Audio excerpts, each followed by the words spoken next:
Hello and welcome to another exciting episode of the Accountability Buddies podcast. I'm Jacob, and we've got a few others joining me here today. Let's go ahead and sound off in order. Dan. Duncan. I'm Jack. I'm John. And I'm Zach. We're glad to have everybody with us today, both you listeners there on the other end, as well as everybody who's here. So what do we have on the docket today, gentlemen? Well, I think the first thing we're going to do is we're going to do slight intros for everybody, talk about what we've been working on hobby-wise, and then I was lucky enough to get a trip to England with my work, and then took part of that trip, took an extra day off on the end, and went ahead and went up to Warhammer World. And so I'm going to talk a little bit about, if you're lucky enough to get a paid trip to to the UK through your work, some things you might want to think about. Adding on to your trip and looking around for a trip to Warhammer World, as well as some of the sites that I saw there. Excellent. Certainly sounds like we've got a few winners lined up. Who wants to get us started? I'll go ahead. So, Dan, as far as what's on my hobby table right now, I've been working on Blood Bowl. So I spent the last 8 months heavy working on word bearers, getting ready for Adepticon. And a bunch of terrain for Adepticon. So once that was over, I wanted something that was a little palate cleanser, so to speak. So I got myself a Wood Elf Blood Bowl team, and I've been painting up some Wood Elves. And played my kid yesterday, and because my models were painted and his weren't, that's why I say I won. So that's what's on my hobby table. So next. I believe that would be me, Duncan here. I have on my table some Red Hand assault destroyers that I really should get done eventually, but I keep putting off because I'm lazy. I don't really have anything else that I'm working on at this time because I'm getting ready to do an order of stuff, and I'm probably picking up a Fellblade, and I might start working on that before I start working on the destroyers because I feel more like that. So just to make sure, are the Red Hand, are those the destroyer unit we got in the exemplary battles? That is the Red Hand Destroyer unit that we got in the battles, yes. In the exemplary battles. The same exemplary battles that they went out of their way to confirm this week will be present in whatever the new incarnation of Heresy is. Yes, indeed. And I have 15 of them sitting over here staring at me and wondering why they don't have their spiky maul flail things put on their arms yet. Meteor Hammer? They're awful. Hey, why don't they have their spiky maul things on them? Because they're still right here waiting to be put on, because I haven't been wanting to work on them, because every day I've been working from home, and when your hobby desk is also your work from home desk, as soon as you get off work, you don't want to spend any time hobby. I understand that. Yeah, I hear that. I've got the same issue. Some nights I'm just dead. I'm just like, I'm just going to move to another room, watch TV, play a video game, anything but stay in this chair for 5 more minutes. Bingo. That's exactly the problem I've been having lately. I'm really hoping to have everybody going back to their office soon, and at that point I will be able to feel like working in the hobby desk area. Ooh, that's exciting. We'll be counting down the days with you. Next up. Jacob, what have you been working on? So unfortunately, all of my hobbies have not been of the miniature variety lately. I just undertook some home renovations over the last weekend. Put a new ceiling fan in my master bedroom. Put a fresh coat of paint on my full bath. And swapped out a toilet. All the fun parts of home ownership all at once. That sounds like a ball. If you'd like to come down here and do some plumbing work in my house, you're more than welcome. Oh, I know. You've asked me to clean your pipes out once or twice. This is a replacement job, sir, not a cleaning job. Isn't it all the same? Knowing you, it probably is. Anyway. Jack, what have you got going on? Moving on.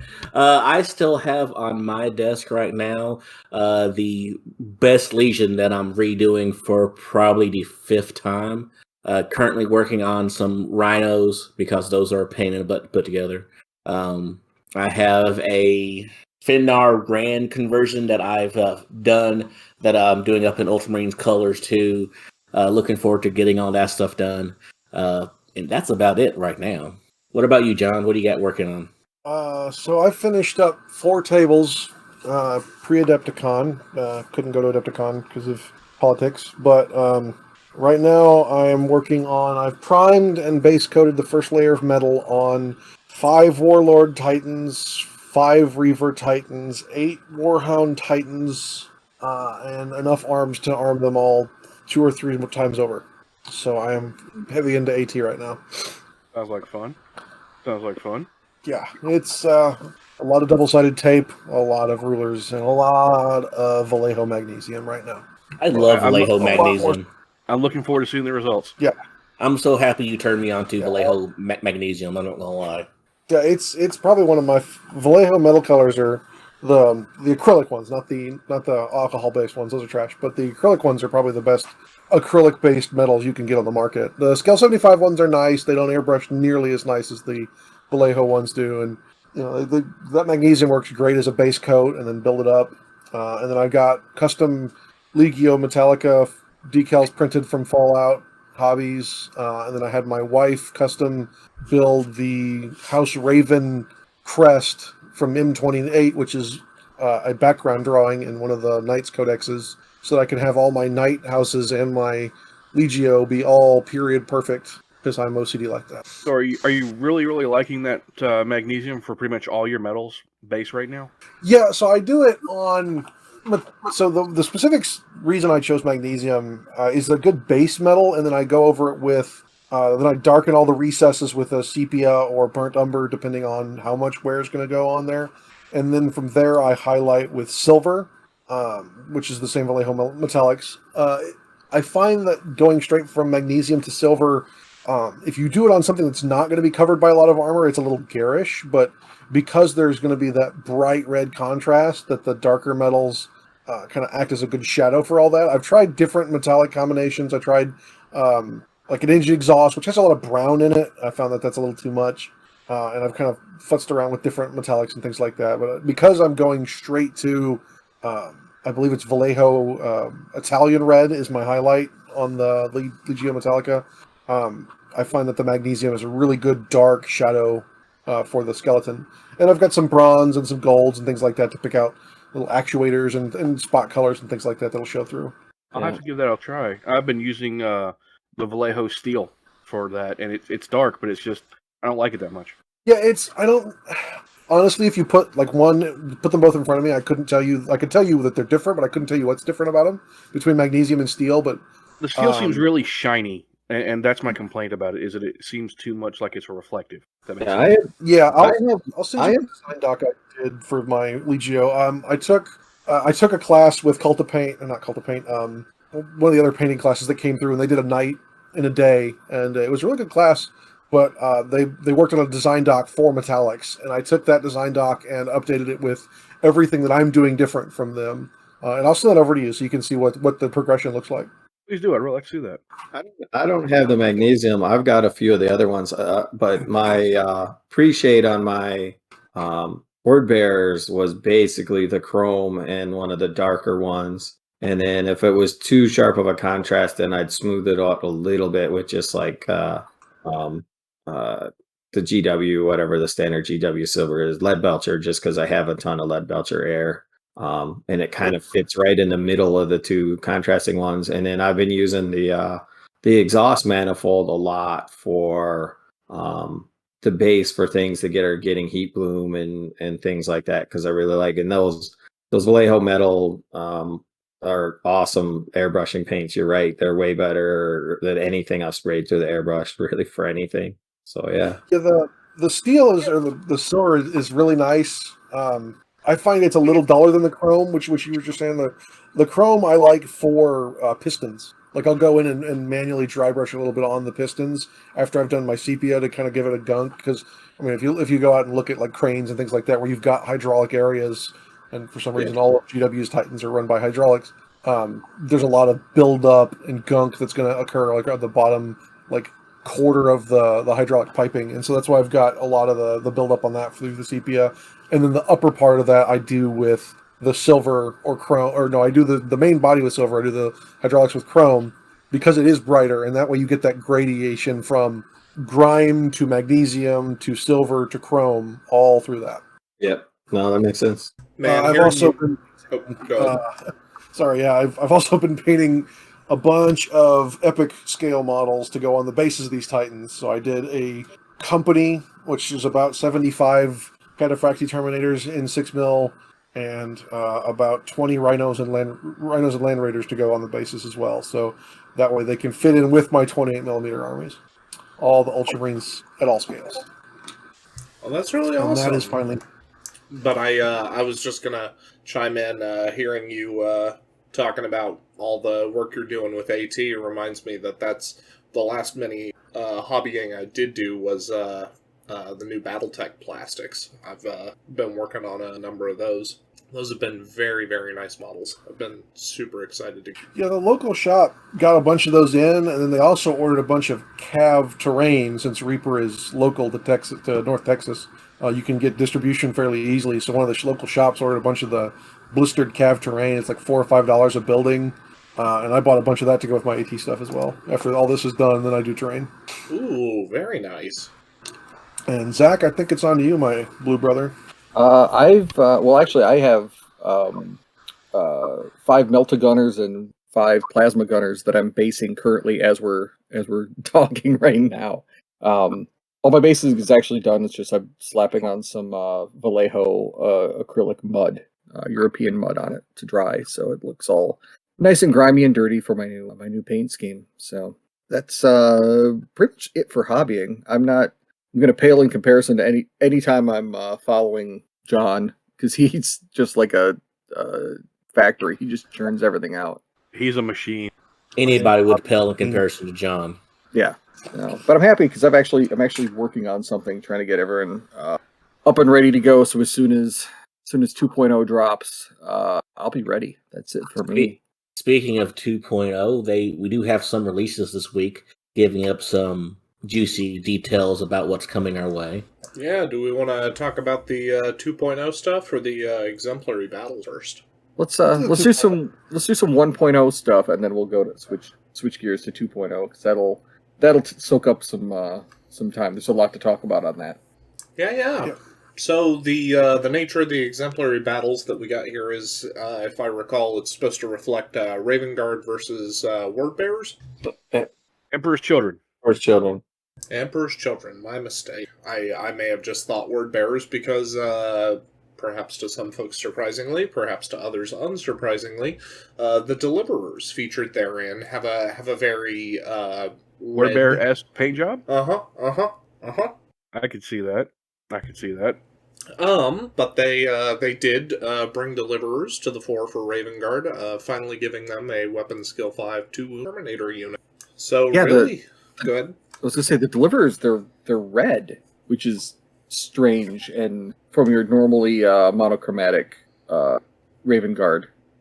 And unique in that they have special rules that are different whether they are chosen in a loyalist or traitor army as well, which is that unique to this unit on the current rule set? I'm not aware of any other units that have separate rules depending on which side you're on. I think these are probably it. I also had to look up what an improviser was because I didn't even know that was a thing. Yeah, I'm really just like, really? You're just forcibly stapling that into this unit? Oh, okay, all right, whatever. I mean, so give us a vocabulary lesson. What is it? Oh yeah, so the improviser makes you ignore night fighting, but you take blind tests at initiative 1. Oh, weird. It's not great, Chip. Yeah, it's kind of a bonus and negative at the same time that almost makes you as good as the Night Lords, but also way worse against blind tests. So, weird. Yeah, it's definitely a piece of war gear that I hope that they do something with in the coming edition, because right now it's kind of hot garbage. I will say, I'll call it warm garbage. As far as fluffiness, as we said, right? You know, you have this nice black Raven Guard army. You can put this unit of red Terminators in. They're 2 wound Terminators. You know, they're definitely, regardless of the improviser, there's a lot of good things about the unit, right?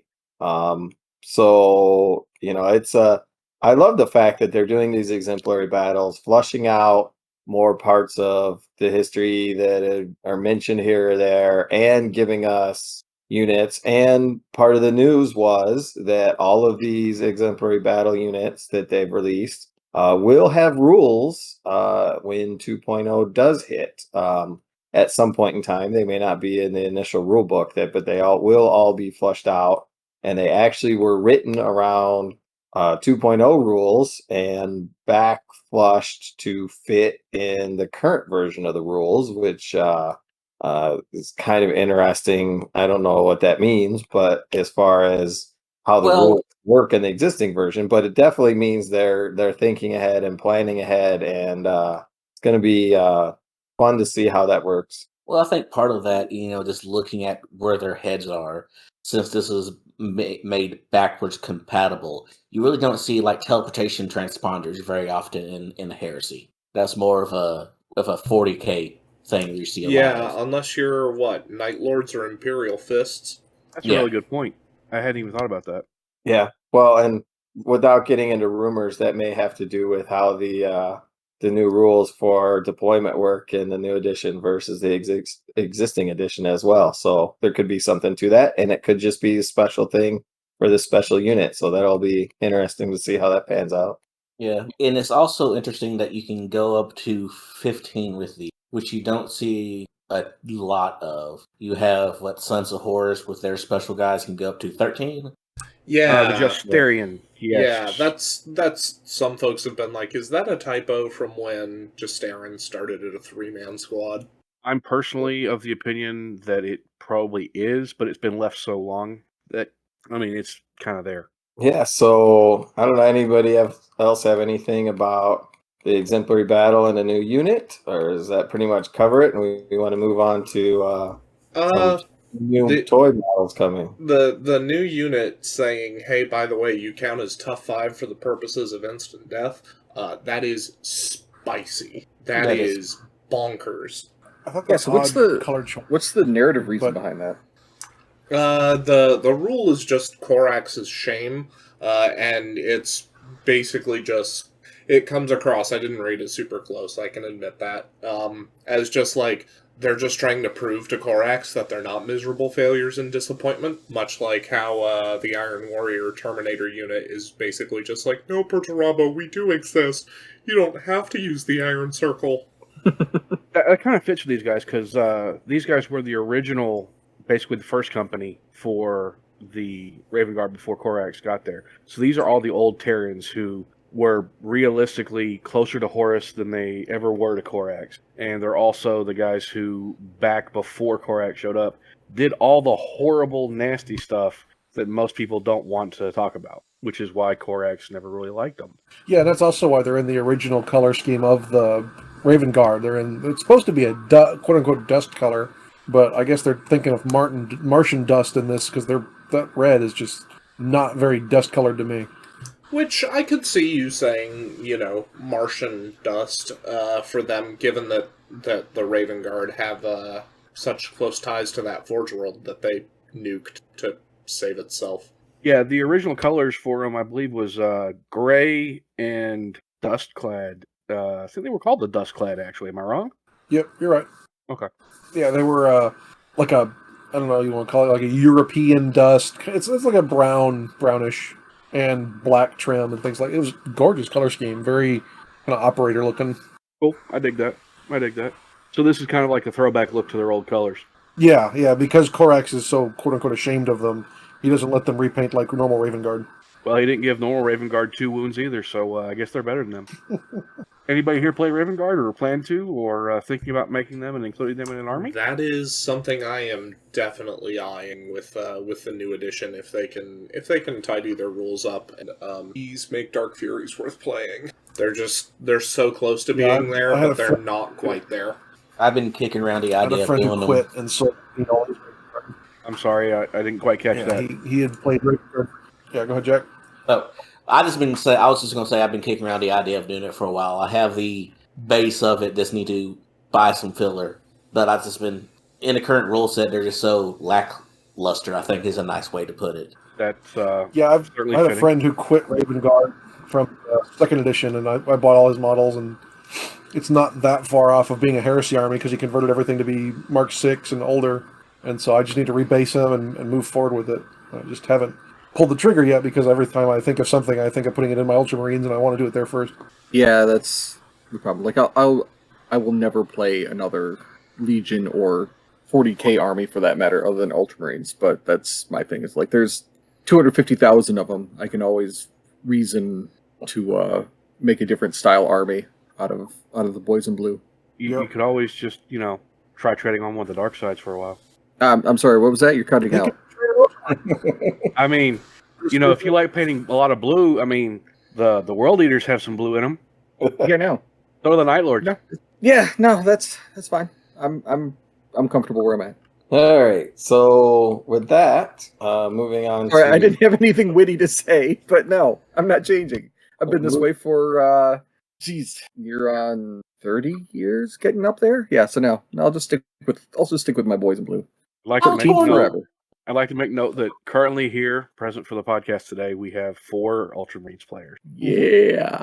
Yes, but I have to say that I am extremely excited to do up some nice bright red beaky blood angels with vampire fangs on the beaks, like the good old-fashioned shark's teeth on World War II planes, and that will be awesome. Is that Team Edwards or Team? I'm not sure what the other one was. That's Team Dante. Dante. Okay, Team Dante. My bad. Yeah, well, they even had those shark's teeth kind of thing going on back in the old Rogue Trader pictures. So yeah, it's almost a given. You have to do some of that. Yeah. Painting them up to look like P-40 Warhawk noses, that's going to be awesome. Mm-hmm. I can't wait. So I'm really excited. My Easter present from my wife was a Zephon to get primed for when the rest of the beakies come out. So it's nice. That's nice. Oh, one of the other things you can do is if you can green stuff yourself up a large hat, you can do the old spy versus spy. For those of you who remember. Wow, I hadn't even put that together, but that's amazing. That's a deep cut. Deep cut. So I take it that means that you don't foresee putting a beaky unit in your Ultramarines right away, Zach? Oh no, of course I absolutely love the new plastics that they've shown out. Yeah, I've got plenty of room. I've got beakies in my current army, so I'm not even worried about it. That kit they showed us with the more detail on it is really, really nice. Lots of options, lots of the poses, they've got the poses where they're shooting versus the poses where they're carrying the gun off to their side, and they've got trigger control modeled in to where the models that are not carrying the guns up to their in shooting pose have their finger up off the trigger. So the detail is amazing and lots of really cool bits, and I'm really looking forward to getting those and building a bunch of them out and painting them. And that sounds like a smooth segue into what they've started talking about from Forge World and Games Workshop lately. Are those that beaky set, yeah. And the praetors that are including the WWE champion. But so here's what I'll say, because I know I saw a lot of people that didn't like the big belt buckle. But one of the things that as a Heresy player, and a lot of Heresy players like, is the ability to customize models to your own liking. And so by having a big open symbol that you can hack off and replace, that leaves a lot of options for custom-made third-party bit makers and potentially even Games Workshop Forge World to have Legion-specific bits where you can make that bit look like your Ultramarines or your World Eaters or Big Giant Eye of Horus or something. And it's also just shavable to make flat, and because it's plastic, it's very easy to deal with, and just put a decal on there and just customize it out. So I kind of get the people that don't like that, but I don't think it's that big of a deal, and I like a lot of the other bits on that model so bad, and I half joked about it, but for conversions and using bits on other models and making custom characters out of it, if they had a bundle of 5 of them when that releases, I would be very tempted to buy like 5 and be able to hack them up and use those bits and not one of them probably would be on the table exactly as the model came, but those bits from that model would be on all kinds of different characters and bases of characters. I love parts of it. Like I like the sword with the weird the sword breaking cutouts in the middle. I think it's weird. He's got two swords, one's sheathed. The biggest weird to me was the Eldar mohawk on top of his head. So does the helmet open to allow the hair, or does he have to take it off in the middle of battle to put his helmet on? What is the logic behind that part? Yeah, I don't know, but it just reminds me of all the old John Blanche art where everyone had like some amazing mohawk that was out of like the Escher clan for Necromunda. But the best thing or the worst thing GW ever did was convincing people John Blanche was an artist. Oh, that hurts. That hurts because I love Jim Blanche's artwork. yeah, Actually, but I even think the head without if you take the crest off of it, it's very reminiscent of the head, and I'm not going to remember the name of the guy, but it's the psyker that everybody uses to make every psyker and heresy off of, pretty much. Convert them over. I have one to do an Ultramarine psyker with, and so where it's got the whole back coming up real high and the mechanical bits built into the head, right? So if you don't put the big mohawk on there, the plume or whatever you want to call it, you got to maybe fill in a hole where it would go, or shave it a little bit. But I think that the head has a very cool look of partially mechanical, or lots of gear behind the guy, and it's not a bad look if you just pull the plume off of it. That why would you put a plume on your unhelmeted head with it is kind of silly, but I think if you remove it, it's a cool head. Yeah, there's a lot of people who've talked about making that into a librarian with a psychic hood, which I think is absolutely fine. There's lots of things you can do with it. If those exist. Yeah. Until they come out with an actual psyker or an actual librarian model, and then we'll all be seeing what that looks like. And we'll change that one to Praetor. I'm going to take that head, and I'm going to clip the crest off of it, and I'm going to put it on Karn, because I like the idea of him having an actual big crest, not a small itty-bitty crest. Oh, there you go. Yeah. You talk heresy librarian. If you could still find him in there, what's his face from the Red Scorpions, who's got the Mark IV with the Severin Loth. Yeah, Severin Loth. Yeah, that's who I was trying to think of. Yes, thank you. He's a gorgeous model. I ended up picking one up a couple of years ago, and yeah, strongly suggested. He might be a little ornate, but I don't think it's anything some filing and green stuff couldn't fix. It's Ultramarines. Everything should be ornate. Now compare him for to the lumpy praetor with the strange looking armor that we saw in the preview. Which of the two praetors do you prefer? Oh, are you talking the one where they had to go back and Photoshop out the blue tack that was keeping his head in? Yes, that one. Yeah. I like the one released recently a lot better. I'm not sure what the big chain with the medallions is supposed to be, and I'm hoping it's a bit that you can easily build without. But I like the second one better for sure myself. My answer to the two Praetor question is yes. I love them both. Even the Mr. T Flava Flav Praetor that we first got. Yeah.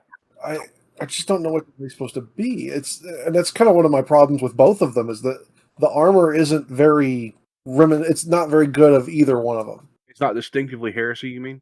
Yeah, and I know that certain people have bad reputations for being down on a lot of it, but I kind of do see a lot of the quote unquote new GW look in them, where they're fairly monopose, and obviously we all grew up with I'm a Little Teapot metal models, but yeah, these are fairly static, fairly heroic poses, and I'm not against heroic poses for big characters. I have problems trying to figure out what that guy is supposed to be. He looks like he's half Cataphracti, half Mark 2-3, and I don't mind, because Ultramarines novel, there was the guy that was so big he had Terminator legs and stuff like that. So it's not that bad. I don't know. There's parts of everything I like, but that first Praetor looks so much like they looked over at the Nurgle Terminator characters and went, hey, can I copy your homework? Just change it up a little bit so no one recognizes it. Well, I think you're right in that. It does have that that kind of feel, that kind of motif. But I think that's the point, is a lot of these Nurgle Marines and things like that for Death Guard and 40K, you can kind of see where they originally, what they originated from.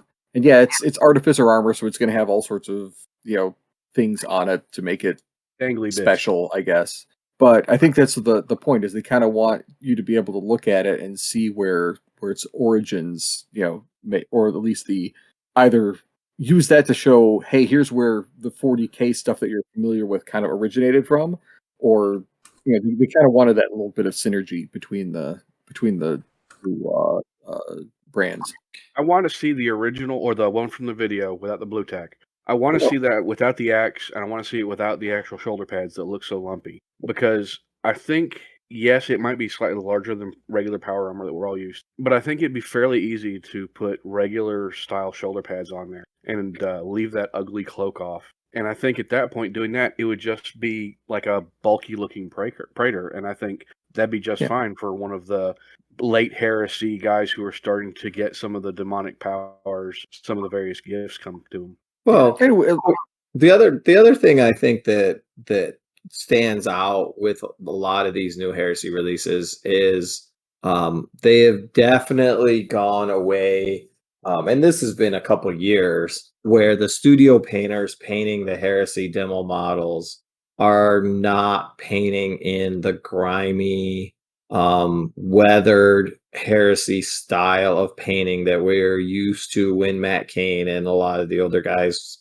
or previous studio painters were painting up the models, right? And I think it's a choice that they've made, either in who they've kept as painters or how they have them paint the models, but they're definitely painting the models more in a modern, heavier metal style rather than the heresy grimdark style that I think we all like. And or most, maybe I'm not speaking for everybody, but generally when you go to events, that's what you see on the table for heresy. It's kind of the shtick. And so I'd like to see, even without modifying any of those models, paint them up in a heresy style, more grimdark, more gritty, more weathered, more scratches, that sort of stuff.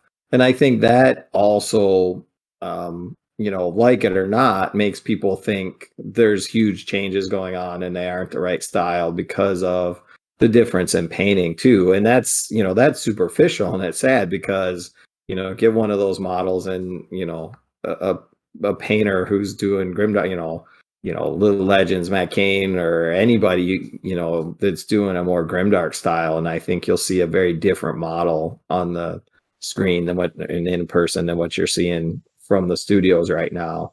Yeah. I think that new color, the way they paint everything now I know I've said this elsewhere, but it's just their marketing plan. You can see all the details. Everything's, it looks garish kind of at first, but that's kind of what they're going for. They're trying to sell the model based off of its sculpt and its design rather than the actual World War aesthetics that we've been accustomed to for heresy. There's nothing wrong with that. That's but that's they're aiming that towards the people that they want to buy it, not the people that are already in the hobby that are accustomed to what they're doing. And I think that's fine. It's their plan, but like once some other painters get their hands on it and they actually start, throwing some rust effects on there, throwing chipping and all that stuff on there, I think that'll really look at it and go, oh yeah, that's for me. At least I'm looking at it like that. I'm ready to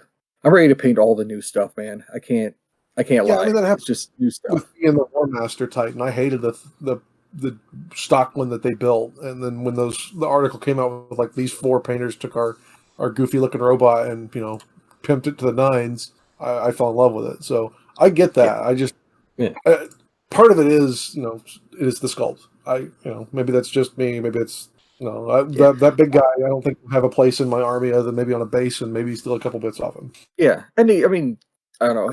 There's a difference between like criticism of like it doesn't meet the aesthetic that I accustomed to, or it doesn't like flow with what I prefer, and that's fine. It's as long as it's just like you have an actual thing you can point to. It's like I I can definitely agree see there. I can see like all the for the first one, all of the gold dinner plates that are hanging off of his shoulders. Yeah, I can see that. Yeah, they are garish. They don't make a lot of sense, but depending, you don't have to make him as a praetor. You can make him as any other consul, and I'm sure if he's kind of sitting back on the back lines, he'll still look just as cool. But I don't know. Just depends on what your aesthetic is. Like most of my Marines are Mark IV, and he'll stand out like a sore thumb. But that's neither here nor there. That's why you need to do a new army for 2.0. Like everybody. I'm sorry, you're cutting out there, Dan. I can't hear you. He's saying you need to do your new army as new Ultramarines in just this armor style. Do the all black destroyer Ultramarines. What's it? I don't know.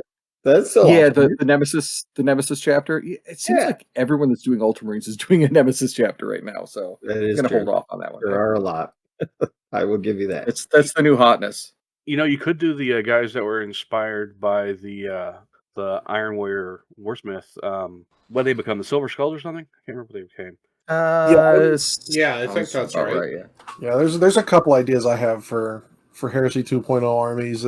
There was the Iron Warriors Warsmith one, and then I can't remember for the 2 weeks that I did Primaris Marines. I had done an Ultramarines offshoot chapter. I don't remember the name of them right now, but they're like a bone color, and apparently their commander in the Heresy wasn't quite as bad as the Nemesis chapter, but he was famous for like taking heads and then dipping them, and I think it was like silver or something, and hanging them on his waist. Yeah. So that might be a close combat, more themed army that I could build that way for 2.0. Yeah, and that's a great thing, because a lot of the lore stuff that we have for the other chapters in 40K, you can point to, you can make a character or build your army around a character that kind of uses elements of those design themes, and it's perfectly thematic because those chapters had to come from somewhere. They originally came from the original chapters of the whatever different force you had, and they just adopted that guy's heraldry as their new colors. So yeah, you can do lots of fun stuff with that. It's a great idea. Yep. I think my favorite part about all these guys is that there's so many different bits that we hadn't seen before. Like the original Praetors, that axe. I don't know what it is about it. I like it. I want it. I want to make it, use it with something that's not that guy. He also has a holster Volkite gun. Yeah, that I also dig. I do like a lot of those dangly chainmail bits. Those fit with the aesthetic for the Sons of Horus I have. I want to turn all of them into bits and pieces, and I don't want to use them as they are. But I'm definitely going to find some way to use them. But isn't that half of what Heresy character building is all about already? Right? Building your Praetor or your whatever the way you want him to be, the way you personally envision him. Yeah, that's exactly what Heresy is. So yeah, like I said, I'm very excited. I'm already working to figure out probably sell off the rest of my Magic collection, so I've got the money to buy everything I want to buy when Heresy drops. So mine is just I have a credit card that has a 0 balance, and yep, it's going to be full. Well, that works. All right. Any other comments about the models we've seen released or the plan? The other thing is that we're supposed to get something for Heresy every week released now. Is that what I read? Every Thursday. Yeah, I just watched the week in review or upcoming week video, and they said there will be more Heresy notifications this Thursday. And an exemplary battle once a month until we may have to go faster than once a month on exemplary battles because we're still missing a pile of legions for them, aren't we? We've only had 8 exemplary battles so far. And I think that's covered at most like 12 legions, because I know we did get a couple like double headers in there. But 2 of them were double headers, the rest have all been singles.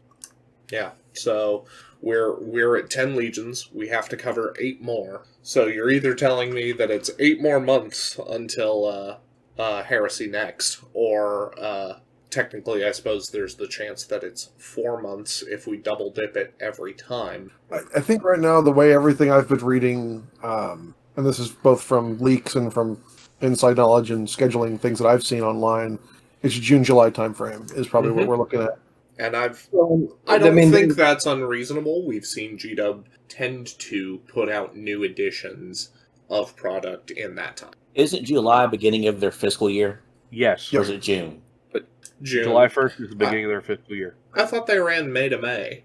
Last I looked at their financials, I thought it was running and starting from July 1st. Sorry, June 1st was the beginning of their year.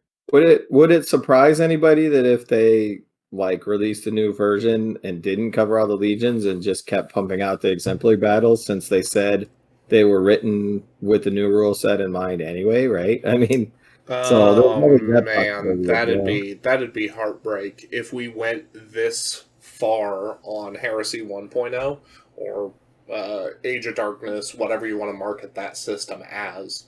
If we went all this distance to finally get all 18 legions in the game, and if all 18 legions aren't playable day one, oh No, man, no. we're I think they'll all be playable day one, but I just think that they don't have to have an exemplary battle for every one of them before the rules drop.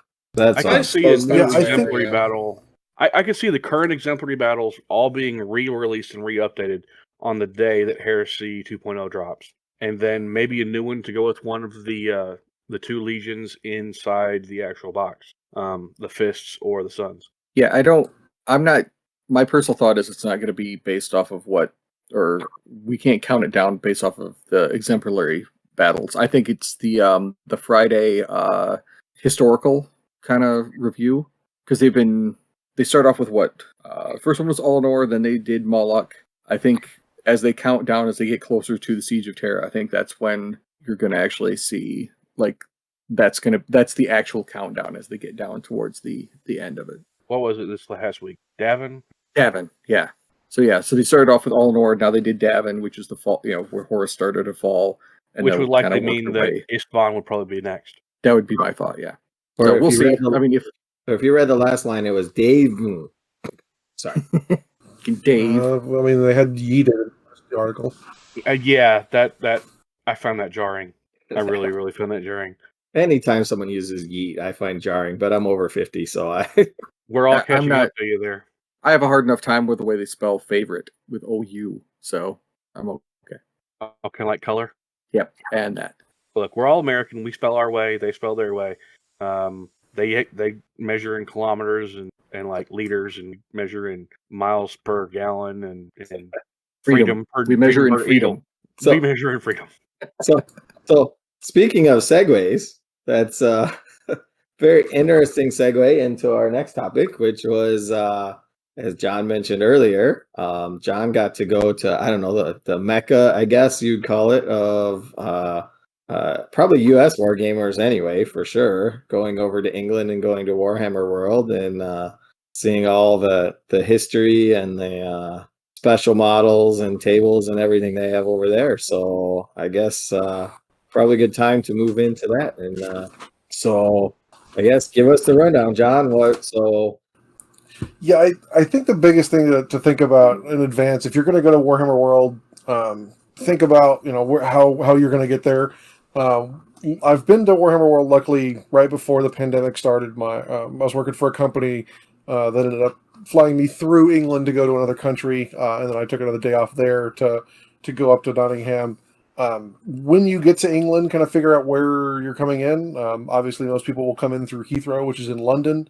Heathrow is about 110 miles south of Nottingham, so there's two different ways to get to Nottingham fairly easily.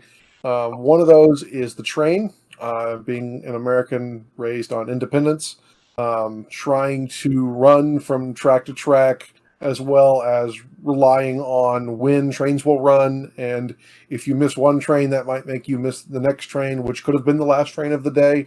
That didn't sit well with me. And then the other method is the old-fashioned rental car. Obviously, in 2020, that was a lot easier. This time, I did not make a rental ahead of time and thought, I'll just walk up to a rental counter and find a car. Sadly, it ended up being that pretty much everybody was sold out except one really dodgy place that ended up charging me a lot more. I paid about $300 to rent the car for the day.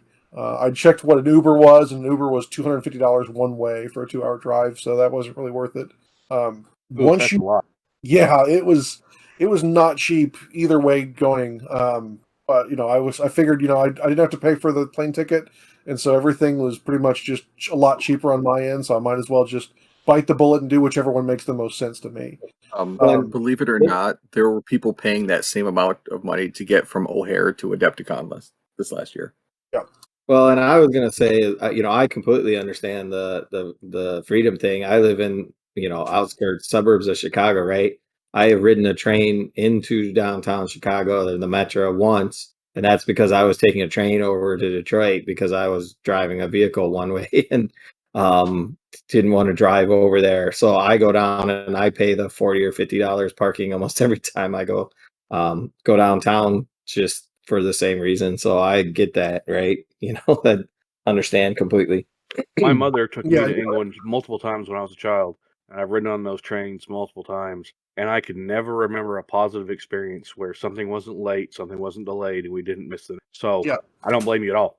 Yeah, it's as long as you understand what you're doing. And I think as a foreigner, I recommend car. The biggest issue, obviously, is they drive on the wrong side of the road. I found that it's not that hard to understand once you get on a highway, because obviously you can't jump over the median to go the other way. The biggest problem I had was Warhammer World is tucked inside of an industrial district, and it's right behind a fairly large car dealership.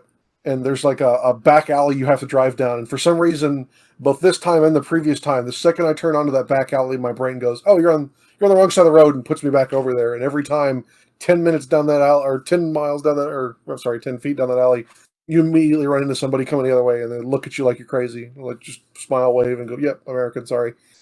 And then you get to Warhammer World. There is a bus line that runs to Warhammer World, but again, I especially because you're having to deal with luggage and everything, just renting a car. The parking lot at Warhammer World is really large for anything I've seen in England. It was honestly larger than you drive past a nuclear power plant and a 2 or 3 like kind of Walmarts, or I forget, Bunnings and things like that they're called. Honestly, every parking lot I saw there was a third the size of Warhammer World. It is like an American-sized large parking lot, like going to a Walmart or something. There's no worry about trying to find room for parking. And again, it's also an industrial area, so if the Warhammer lot is full, you can park on the grass somewhere else. So there's no issues trying to find parking spots. Once you get to Warhammer World, there's like an entryway. Now they have the Rhino and the giant bronze Space Marine out front. That kind of makes you've obviously arrived when you see those. Inside, they've got a 7-foot tall plush Nurgling, as well as a bunch of other random exclusive goodies. I got to smell the Cadian candle. It smells like sandalwood. They didn't have any of the other candles there I wanted to try out. They have all of the different collectibles you might have seen online. Half Moon Bay was the company that started in the late 2000 teens, doing things like collectible books and pins and cereal bowls and mugs and things like that. They had pretty much that whole line there. So if you've been looking for any of that type of stuff, they've got it there. Wait a minute, shouldn't the Cadian candle be unscented because it isn't there anymore? It smelled like cheap sandalwood, if you know what that smells like from a candle point of view. Oh, I do. I would think it should smell like charcoal. Yeah. Anyway, sorry. You can't open it because the guard didn't break. After you get through the entryway, there's they let you off into the shopping area and then the museum entrance, and then past that is the gaming hall where you've obviously always seen pictures of the tables. They seem to rotate tables there. Last time I came through in 2020, they didn't have the dried out lake bed table that combines with 3 other tables to make like a big Hive City fight. This time they did have that one out there, so I took a bunch of pictures of that. The shopping area has some of the exclusive Bugman's exclusive things. There's a couple of leathered tankards. There's some cufflinks, and that's the Bugman's exclusive things. And then Warhammer World exclusive things, you've got there's a brand new Orlok Gang champion set that comes with a heavy bolter and some other weapons. Obviously, there's the tank set, which is a Land Raider and a Rhino that comes with 7th edition and 8th edition rules, or 9th edition rules inside of it. So you can play with that for your Heresy army if you want to. It's a Land Raider with grav cannons for the heavy bolter and I want to say multi-beltas for the last cannons. I forget which one it is. Oh yeah, I remember them releasing that at the tail end of 7th. Yeah, and then the Rhino is a great plastic Demos Rhino, or Damocles Rhino. It's got a real big radar dish that's built out of an eagle's spread wings. Luckily, I live in North Texas, so if anyone's listening to this and needs hookups with the Games Workshop, I believe they call it the Citadel, which is their first American flagship store, where it's a coffee bar and a store. A lot of that, the tanks themselves and some of the Half Moon Bay stuff is available through that. So I know I've hooked up a couple guys here in the chat today with some of the stuff from there. After you've gone through the shopping area, you can go through and look at the tables, or you can go through the museum. And the museum starts off with pictures of every Slayer sword winner up until 2019 signature. And they have a Slayer sword. And then you go through the hall of old models. They have everything from the 80 or the late 70s, the 80s, and the 90s. All the way back to, they called it the chicken dragon, which the dragon was so large it was basically the size of a chicken. You couldn't have actual wings on the model. They just gave you a skeleton, and then you stretched butcher paper over that to make the wings. And then they go all the way up, and they rotate a lot of the models in and out of the 80s and 90s. When I was there, they had just rotated in a lot of the old rhinos, so you got to see what was on the box art from the time that really got me into Warhammer.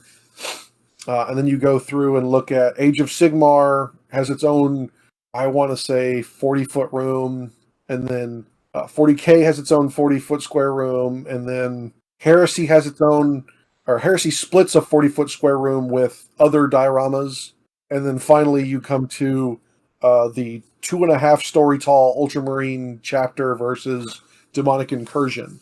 It's got Guilliman, it's got Reaver Titans, it's got over 1,000 Ultramarines. I think they said something like 2,000 or 3,000 demons and word bearers attacking. It is probably one of the coolest dioramas. The biggest problem I had with it is it's got color changing lights, so it makes taking pictures of it really hard to do. That was another thing that I noticed in the diorama section is a lot of the dioramas have plexiglass in front of it, so you can't get as close as you'd like, and also the lighting over them. They don't put lights directly on them because it's bad in long terms for the quality of the paint jobs, and so it'll cause the paint to deteriorate or come damaged from UV lights. And so this time I made sure to bring an extra pocket-sized flashlight that was on my keys so I could illuminate some of the darker corners of some of the bigger dioramas. There's a Necromunda drilling like an oil rig that's, I want to say it's roughly 4 foot square and 5 or 6 feet tall. It's about as tall as I am, and I'm 6'4", and my eyes came to the top of it, and it started roughly where my knees are. And it's got 2 or 3 enforcer gangs like ferreting out a Gene Stealer cult uprising. It's a really cool diorama, but it's just so dark because there's no actual lights on the diorama itself, so you really can't see what's going on in the middle. The other ones that everyone knows is the muster of the World Eaters, where there's a Thunderhawk and what is the bigger, not Thunderhawk, the other one? The Sokar? Yeah, the Sokar Stormbird. That's it. Yeah, there's a Stormbird being loaded, and there's like custom Bane blades pulling fuel and things like that into them. There's a big Cadian formation where they're all marching in parade, kind of North Korean style. There's really some absolutely beautiful work that's gone on in a lot of these dioramas. And they go all the way back to the original Horus versus the Emperor diorama from 1980s. And that Emperor model has some amazing freehand gilding work on his armor. It's white armor, and he's got gold inlay all over it. It's just absolutely stunning work. But like I said, I remember you posting a picture of that in our chat and looking at it and being thrown back to when they put that in the White Dwarf back in the day, and go back to memories and how cool it was to see it still there and how it looks. So yeah, it's pretty cool. You mean the original Horus versus the Emperor with the dead original Sanguinius down there on the stairs? Yeah, when he's wearing a bathrobe. Yeah. The urban legend about it only being half painted is false. I'll tell you that. I will always remember the first time I saw that in a White Dwarf, and I'm like, oh my god. And that's really what started me off in my love of the actual lore for 40K. Before it was like, yay, this is a game I can push miniatures around and shoot spacemans against my friends' spacemans and whatever. But that right there is what made me start loving 40K's lore so much. That is the Good. main reason I love going to Warhammer World is when I started my gaming journey, I started with Lizardmen, and the opening of the 5th edition Lizardmen book is a diorama of a bunch of Lizardmen sacrificing a bunch of Empire that have kind of invaded their land, and there's like a sacrificial pit, and there's a Slan overruling the whole thing, and that diorama is still there. And to be able to go in and see, I must have worn, I think I did wear the cover off of that book because I read it so many times and opened it just looking at little pieces of it. There's custom written hieroglyphics in Lizardmen language, and there's a little snake coiled around one of the leaders' toes and things like that. It's just, there's so much little love and detail. There's a Bretonnian joust, and that's the main focus of the diorama, but they've done a 3-page spread in White Dwarf, and behind the jousters there's the king and queen. And if you look in the corner of the king and queen, there's an assassin coming up behind them to stab the king.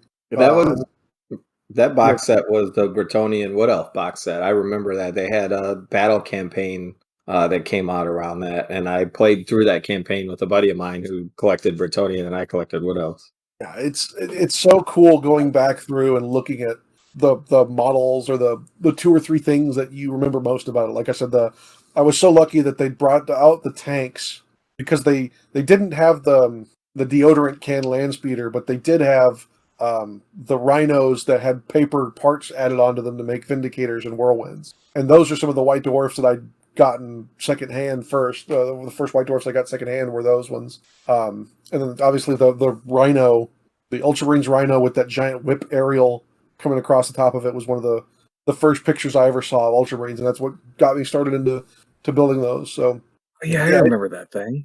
yeah, it's funny going back through and seeing all these parts, and obviously, that's somebody's job kicking these things out. But for us, obviously, it was the point of inspiration. That little spark that set us down this journey of and work all the time. And Duncan, you said that diorama got you into the lore. So it inspired me, but it didn't inspire me to get into the Games Workshop lore as much as it really inspired me to get into telling a story with my own armies. And that was around the time when I was building a Tyranid army. And one of the things that I did at that point is I started painting all of the claws on my Tyranids metallic. And I built a story in that they had got an organometallic race that they had enveloped in with their gene seed, and that made them have metallic claws. And then all their battles and the reasons why they're out fighting Space Marines and Chaos Space Marines and everything else that they're fighting was because they needed to then feed on metals in addition to the gene seed material in order to continually have that organometallic in there. And that was, the beginning of my narrative gaming in my mind, right? Is that I realized, well, I'm not just putting models on the table to fight my buddy. I'm telling a story, and I'm telling a story with how I paint the models and then how I put lists together and everything else. And that, that's probably ultimately the first spark of what eventually turned into me being a heresy player. So the reason I went into the heresy is because I've always had a love of the trench warfare. So I always got into the Iron Warriors when they first dropped in the Chaos Codex 2nd edition version. And I just loved everything about it. The idea that they were the ones that breached the walls of Terra, that set up this whole battle between the Emperor and Horus and Dead Sanguinius. And I loved everything about them, and I've had them forever. I've been working on them forever. And my very first Iron Warriors army was stolen about 15, 16 years ago, because I left it at a gaming store and someone apparently walked off with it. This is a store that Jack and I still go to, and they still people still store stuff there, but apparently mine got walked off with. But when I started rebuilding them and building them the way I wanted, I didn't like the modern aesthetic of the stuff that was out in, I think it was 5th edition at the time. So I started getting custom heads and custom backpacks and custom shoulder pads and doing them up in the pre-heresy style, because at the time Bell of Lost Souls had done a pre-heresy series of articles, and I was really reading those and enjoying those in the lore and enjoying the beginning of the heresy novels that were coming out. And I just kept up with the love for them, and now I haven't touched them in years because I've been playing other armies. So yeah. But it all comes down to my love of the lore. All comes down to that original image of the demonically possessed Horus versus the Emperor in Terminator armor. It's just the thing has a special place in my heart today. Yeah. Yeah. My buddy who got me into 40K. I came over one day. He's like, "Hey, why don't you give this a try?" And he had a whole bunch of tables, or not tables, shoe boxes lined up around the floor, and he gave me like a Imperial Guard squad, and he was playing against Eldar and learning, how to play. And this is back in 2nd edition, so like the one, my favorite memory of that was I want to say I had it was either a missile launcher or a las cannon. I can't remember what. But he was in Overwatch, and this back in 2nd edition. For those of you who don't know, Overwatch was you would pass on your movement and shooting phase for a model, and then he could interrupt your opponent's moving phase to take a shot if a model came across into his field of vision. But it only had to be on the first unit that crossed the field of vision for him to fire on him. And it was automatic. He had to fire there, so people could run a screen of Gretchen and then follow it up with orcs behind it. And you had to shoot your last cannons at those dadgum Gretchen. Yep. So my buddy, he ran across out of his Eldar force. The first one he moved was Jane Czar, and I took a shot and took Jane Czar out. And I was sold on the game ever since. I lost the game. I lost every other model I had in that game immediately. But that one memory of playing got me hooked into 40K, and my buddy was like, "Hey, if you like the game, here's some of the lore," and he gave me to read while I was sitting there, was visiting one of the Realm of Battles books, and it was the story of the battle between Horus and the Emperor on the Vengeance, and that was my love of heresy, was that story. So speaking of Jane Czar, there's a lot of really cool models throughout the history, but in my mind, that Jane Czar white metal model is probably my favorite white metal model that they produced before they started going to where the really cool stuff was resin. That model is just almost perfect for that character, and then the detail they got out of what you could do with white metal. That's an amazing model. Even now, the how dynamic the model is, and its movement and its posing is, it's phenomenal. That the entire Eldar line, especially when it came to the characters, they went all out on it, and they did really well. So a lot of things need to be updated at this point, but there's all that old stuff is so crisp. All right. Well, we interrupted you enough with our walk down memory lane, so back onto you, John. Sorry about that. They've got all those old models too. That was one of the things that you can look a little bit for, is get an understanding of what they're currently shooting for White Dwarf or for articles, is if they're missing models. And there were a couple of heresy models that were missing from the cabinet. Some of the special characters for White Scars were missing, and some other things like that. So, maybe they're actually shooting photography for the upcoming exemplary battles that we're getting with Scars coming up later. So there's no telling what's going to happen there. After you get done with all of the museum, you actually exit back into the shop, but you exit on kind of a half of the shop that's more set towards employees and figures from the hobby that have brought their own armies. So I was able to see one of the guys that works at GW had built, I want to say, an entire knight household. It was something like 50 or 60 plastic AT knights. There was another guy there that had built 2 Imperator Titans, one as the normal Imperator and one as the longer range 6 Death Strike missile launching version.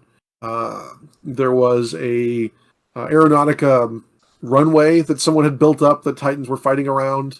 And then there was also a couple of guard conversions. There was a Custodes army and things like that. So those rotate every other month, as far as I know. And there's a little plaque in there with pictures of who's responsible for it and what what they've done special in the army.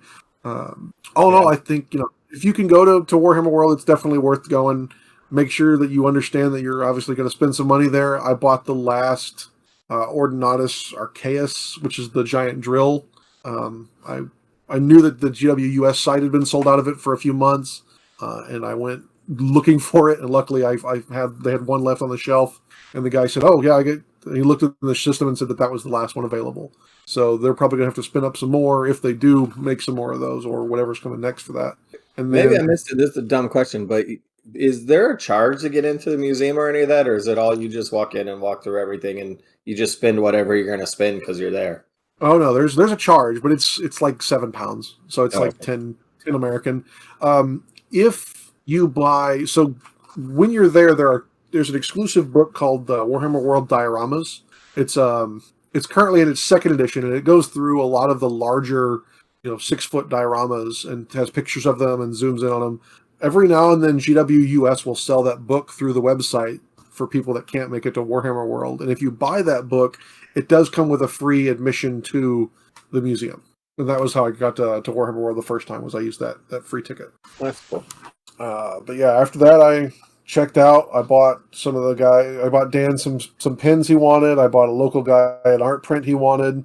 And then going right out the door, they have these exclusive coins, which got a Mark 10 Marines head on one side, which kind of looks like a Mark 4, and then an Aquila on the other side. It says Imperial Credit. And they've also got a Chaos version with a Chaos Star on one side and a Chaos Warrior's head on the other side. And so I bought 6 of the Imperial credits to use for objectives for my next army, and then I bought a couple of the Chaos ones for some of the local guys. But other than that, yeah, I if you can go again, if you're already on that side of the world, I would say do it. Last time, like I said, I got a connecting flight from my destination country to Heathrow and then drove up to Warhammer World. This time, I was staying in South UK and then took a train back to Heathrow and then drove to Warhammer World. But like I said, if it's possible, if you're close, I would definitely say go. It's something that I'd always look forward to going to when I went the first time in 2020, and honestly, this time going back, it was so much different. The main attractions are the same. They had built 2 more 6x4 giant dioramas than I'd previously seen. One of them was the Giants for Age of Sigmar versus a bunch of Stormcast, and another one was Bone Reapers and some other thing doing some diorama thing. I have not paid attention to those giant models at all because I don't want any of them. Yeah, I don't pay attention to much Age of Sigmar except for looking for bits that I could to scrounge, but They're a really cool model. I've looked at them enough to know those giants are awesome. I'd love to paint one someday, but yeah, if you've gone before, I definitely say if you can go back, if it's worth it. There's so much that changes there, and then again, all the stuff that inside on the hobbyist area rotates. Like all of that will change every month, and then obviously there's new exclusives. So between the last time I came and now, they'd added the coins that I just talked about by the front door. They'd added art prints that were completely different. I bought a Heresy map, and then that Ornatus was new. And then those Orlok gangers had just come out last month, and those sell out really fast. But if you can make it, I would say go for it. very cool. Yeah, so my wife's a big Doctor Who fan, so she wants to make a trip to England to kind of do some of the sightseeing of the Doctor Who sites, and I want to do Warhammer World, and my kid's a Premier League fan, so he wants to go to a couple of soccer stadiums and stuff. So I think we're starting to save to go the summer right after he graduates from high school, between him going to high school and going to college, kind of a last trip as a family before he goes off to college. We're going to save up and go to England and plan on doing all those things. So a couple years ahead, but I think we're going to start saving money and putting away for that. So I'm excited for it. So very cool. It's not cheap, but if it's possible. My biggest complaint is, because of my work, I didn't have enough time to take extra days off to go to any of the war museums or any of the other museums I'd love to go to. But England, obviously, it's a whole other country. It's fairly large. I only made it, even driving 2 hours north from Heathrow, I still only made it halfway up the country. So, there's a whole other part of that country that I've never seen except for, obviously TV shows and internet. But walk past Piccadilly with all the Harry Potter lines, looking for pictures, just different things like that I hit with my normal job when I was there. But taking that extra day for me was really nice. Very cool. Yeah, that was awesome to hear about everything that was there. You hear about it kind of offhandedly, or some folks saying just nebulously, like, yeah, you've got to make it. But that's one of the more in-depth rundowns I've ever heard. Yeah, and if y'all want, I've got. I actually took so many photos, my phone started deleting my older family pictures, and so I had to reactivate my iCloud account to keep them all. But I can upload those for the chat, and then we can figure out a way to share that with the listeners. All right. I think getting those pictures shared with everybody who might be listening. Yeah, I definitely want to go through a lot of those. Yeah, at some point we need to go through and set up our website to be a website too, so we can have some Yeah, information. we've got the blog, and I can start hosting, figure out some hosting for the photos, and do it that way. Cool. I think we've talked through our agenda for the day. Is there anything else come up in the last hour or so that anyone else has to talk about or bring up, or are we gonna just kind of everybody? There's one thing I'd like to ask everybody present. Fairly simple, fairly to the point, and I think we can just kind of roundtable this one. What are you most looking forward to in Heresy 2.0? Not rumors, not wish list of what may or may not be in various leaks online. Just what are you personally most looking for? That's super easy for me. Top two things that like I have been saying for the last year or two. I really, really want them to A, fix magic, B, just make a balance pass and kind of square everybody up. I feel pretty strongly that there's some very demonstrable like winners and losers for legions. And I think that especially with how we saw kind of the Legion dynamic grow or change between the legions featured, especially in books 7, 8, and 9.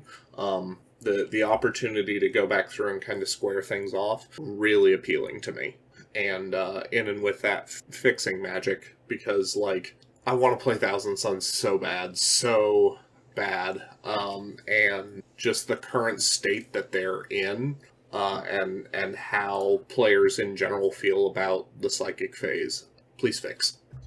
So my answer is going to be cheesy because it doesn't have anything to do with the game. Well, it does, but I'm looking forward to the new edition and a new box set and more access, bringing more like-minded heresy folks into the game. And my favorite part of the game is still the people, some of the people in this chat and that I chat with every day in the heresy community are my best friends, and I met them through this game and through conventions and events, and I'm excited for more people who love the lore and love the hobby of and style of hobby of heresy getting involved and being able to meet those people and talk to them and see what they do with all these models, how they convert them, how they paint them up, and just have more friends, more people involved. And so that's what I'm looking forward to more than anything. The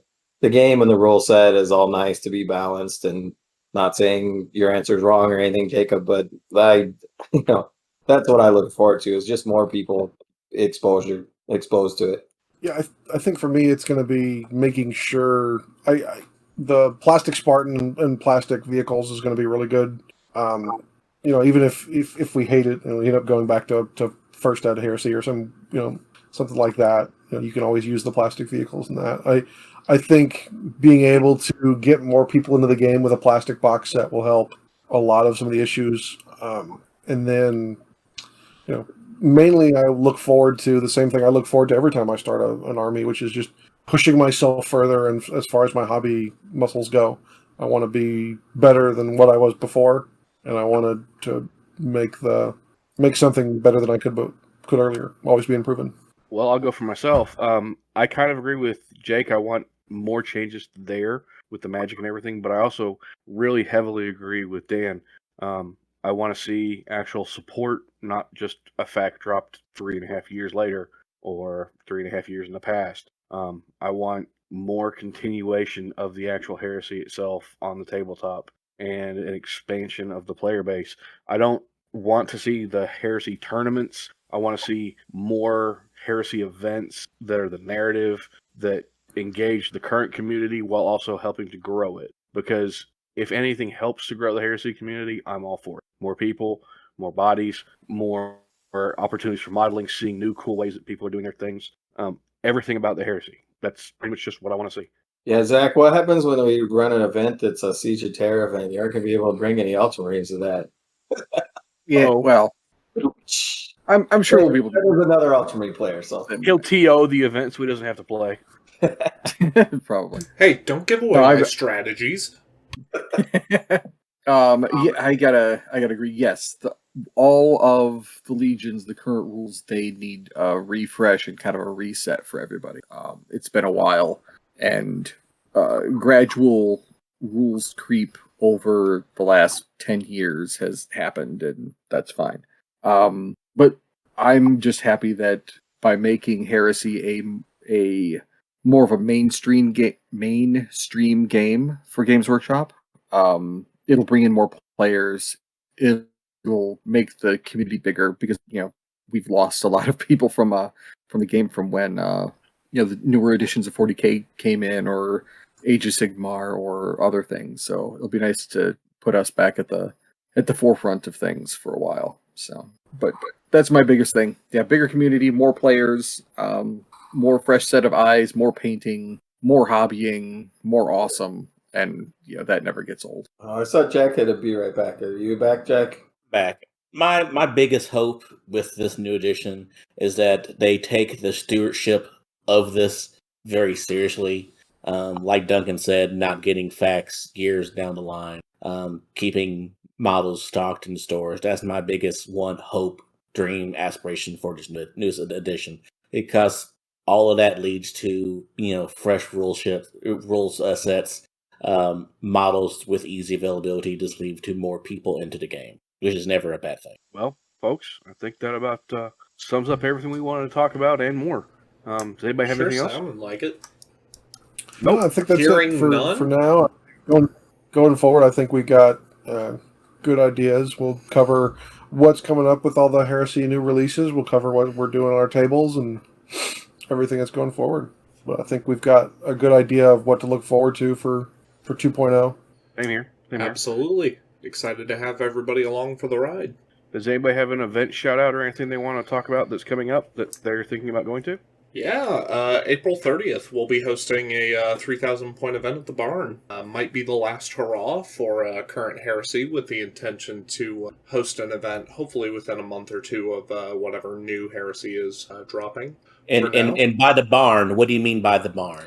The Battle Barn. Treat me like I'm an idiot. Yeah, the Battle Barn in Martinsville, Indiana. I think we've got a Facebook page up for it that should likewise have the event details and everything listed there. So it's not a game store per se. It is just a pole barn where an old friend of a number of ours has a very, very nice collection of Warhammer tables that he has elected to make available to us to play on. Indeed.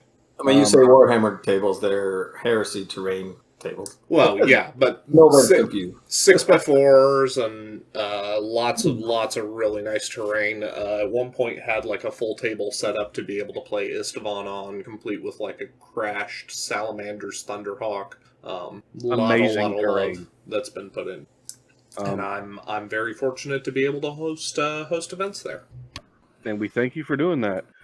There's one I'd like to shout out, which is the Kentucky 30K is holding an event on Saturday, the 14th of May, in Lexington at a store called the Battle Forge.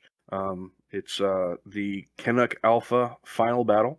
I'm pretty sure it's the last one that we're doing for this edition. And it's 2,500 points. I think we're doing 3 rounds. There's no event buy-in or anything like that. It's just Heresy players who like Heresy getting together and dudes looking for dudes playing games. That's about it. Very cool. Yeah, as always, if listeners have events that they would like shouted out, drop us a line, leave something in the comments. We're always happy to go and share the word about other activities going on in other areas, Heresy hobby, and otherwise, on behalf of myself and those present here for the Accountability Buddies podcast, those being... Dan's cat. Dan. Sorry. Duncan. Yeah. John. And Zach. Thank you all very much for listening, and we'll catch you next time.